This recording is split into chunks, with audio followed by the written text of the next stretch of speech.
bombastic side-eye, criminal offensive side-eye.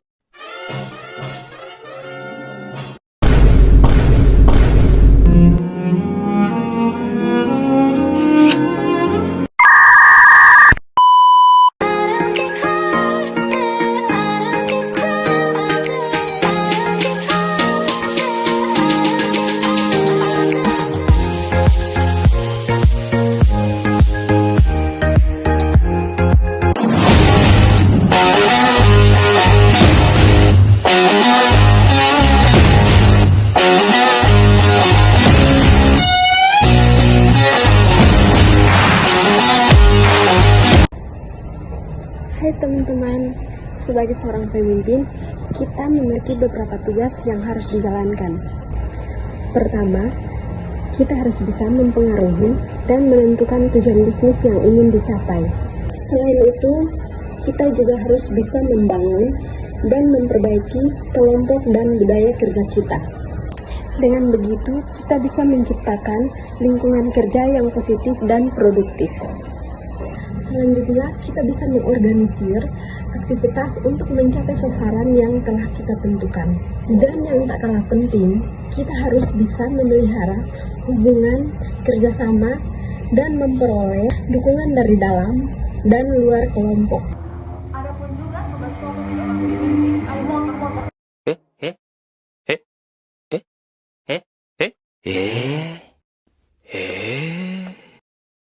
Adapun juga tugas pokok dari seorang pemimpin yaitu melaksanakan fungsi-fungsi manajemen atau disebut juga dengan fungsi manajerial yang terdiri dari yang pertama merencanakan, yang kedua membisniskan, yang ketiga menggerakkan, dan yang terakhir mengawasi.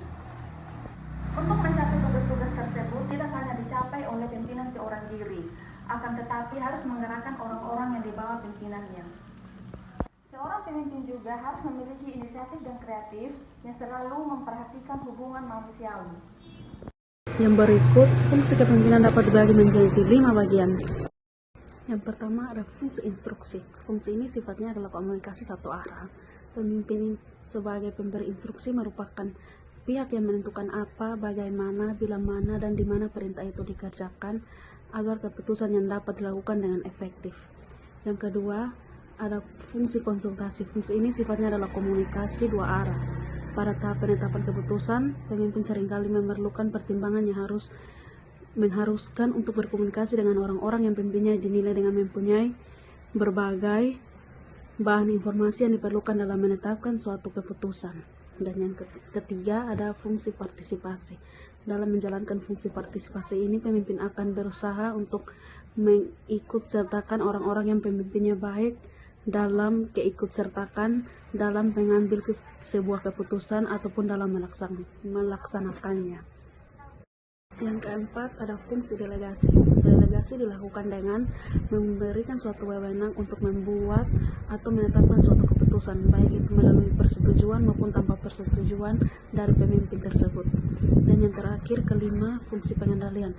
Fungsi pengendalian bermaksud bahwa kepemimpinan yang sukses atau efektif harus mampu untuk mengatur aktivitas anggotanya secara terarah dan dalam koordinasi yang efektif sehingga memungkinkan tercapainya suatu kelompok atau bisnis secara maksimal.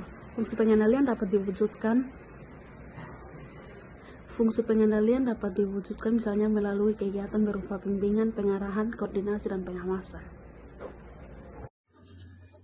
Fungsi pokok dalam manajemen dibagi dalam 4 kategori. Yang pertama, fungsi perencanaan bagi pemimpin di dalam manajemen merupakan sebuah aktivitas yang berusaha untuk memikirkan apa saja yang dapat dikerjakan. Yang kedua, fungsi peluang bisnis bagi pemimpin, yakni merupakan suatu proses pembagian kerja yang melihat bahwa ada unsur-unsur yang berhubungan dengan tujuan yang telah ditetapkan. Yang ketiga, fungsi kepemimpinan bagi pemimpin adalah implementasi terhadap apa saja yang sudah disusun pemimpin melalui dukungan orang lain. Yang keempat, fungsi pengendalian atau pengawasan bagi pemimpin adalah kemampuan pemimpin dalam melakukan fungsi pengendalian.